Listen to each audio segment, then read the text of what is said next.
నమస్తే అండి, welcome to food express. చింతకాయ ఆవకాయ వేసుకొని అన్నం తింటున్నానండి. చింతకాయ ఏంటి, ఆవకాయ ఏంటి?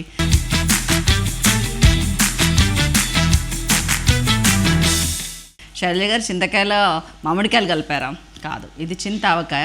ఇంగ్రీడియంట్స్ ఒక్కసారి చూడండి, రెసిపీ చూడండి, చేయకుండా ఉండలేరు. ఉప్పు, పసుపు, కారం, ఆవపిండి, మెంతిపిండి, జీలకర్ర పిండి, చింతకాయలు, ఇంగువ, ఆయిల్, వెల్లుల్లి. ముందు ఒక 250 గ్రామ్స్ చింతకాయలు అండి ఇవి. అంటే మనము పైన గీరేసిన తర్వాత, పొట్టు తీసిన తర్వాత, క్లీన్ చేసుకున్న తర్వాత 250 గ్రామ్స్ ఇవి. పైన పొట్టు తీసే ముందేమో కడిగి ఆరబెట్టిన తర్వాత పొట్టు తీసిన తర్వాత మంచి బట్టతోని క్లీన్ చేసేసేయండి. శుభ్రంగా తుడవండి, ఇట్లా వచ్చేస్తాయి మనకి. ఇట్లాగా ముక్కలు 1 ఇంచ్ ముక్కలు కట్ చేసుకుంటా పీసు మనకి అడ్డొచ్చే పీస్ అంతా ఇట్లా లాగేయండి, సరిపోతుంది.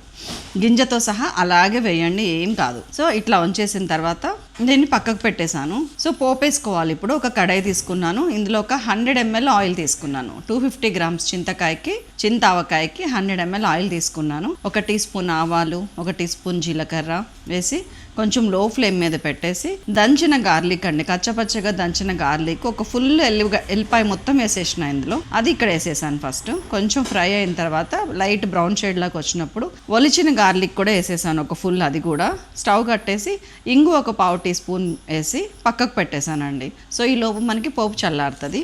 ఇప్పుడు ఇంకొక బౌల్ తీసుకున్నాను, దాంట్లోకి ఇదిగోండి మనం క్లీన్ చేసుకున్నాం కదా ఇందాక, ఆ చింతకాయ ఫస్ట్ వేసేసి దానిలోకి ఫస్ట్ 1 టీ స్పూన్ ఆయిల్, కొద్దిగా పసుపు వేసి చింతకాయలని ఇట్లాగా కోటింగ్ ఇవ్వండి. ఆయిల్ కోటింగ్ అండ్ పసుపు కోటింగ్ ఇచ్చిన తర్వాత మీకు అవకాశం ఉంటే ఒక 5-10 నిమిషాలు పక్కకు పెట్టేయండి. లేదంటేనేమో ఇమీడియట్ గా కూడా కలపచ్చు.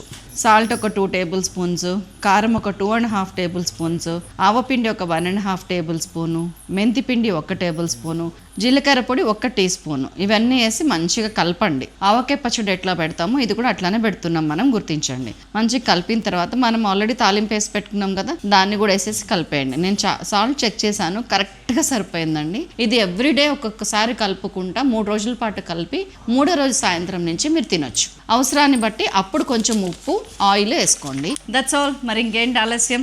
చూసారు కదా, చేసేయండి. చింతకాయల సీజన్ మళ్ళీ రాదు, 1 year ఉంటుంది. తప్పకుండా పెట్టినప్పుడు నన్ను తలుచుకుంటారు మీరు. కావాలంటే పెట్టినాక టేస్ట్ చేసి చెప్పండి. మరొక అద్భుతమైన రెసిపీతో మళ్ళీ కలుస్తాను. Thank you.